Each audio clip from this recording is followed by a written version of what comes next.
In this chapter, we'll look at how to translate the goals of your website into actions for your website visitors to take. There's actually a term for those specific actions, or your website's calls to action. A popular example of a call to action may be buy now, or sign up for our newsletter, or get in touch. Here's a simple chart to demonstrate this process of translating goals into calls to action for site visitors.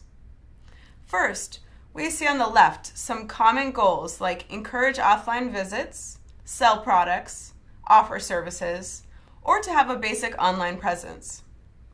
The next column lists corresponding types of websites. Depending on your type of business or organization, it may be helpful to categorize your website into a type.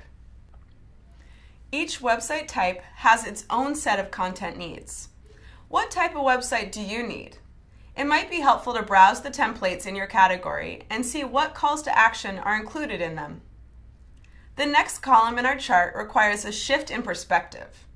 Put yourself in the mind of your customer or someone visiting your site.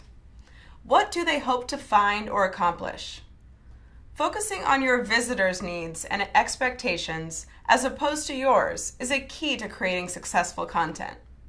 Visitors to a physical location's website want store info like hours of operation and a phone number. By the way, it's generally a good idea to include the business's phone number and contact information, no matter what kind of site you're creating. Online store visitors want to buy products. Visitors to a service provider site want to learn about and find services. The next and final column, the call to action, is a pretty easy jump once you make that shift in perspective. Remember, a call to action is a short, simple message telling a website visitor what to do. Including a call to action makes things psychologically easy for website visitors by providing a logical next step. These can be placed on buttons or just text next to a form or social media links saying, "Connect with us." Placing those little instructions above or next to your social media links can give the extra push to do so.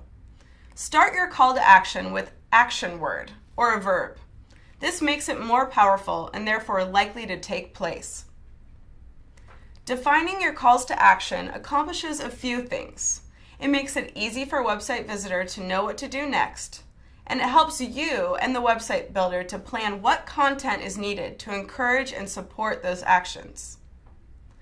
Before moving on to the next video, write down 1 to 3 calls to action to include on your website. At this stage, don't worry about where they'll be placed or how they'll look. Focus on defining those short, simple instructions.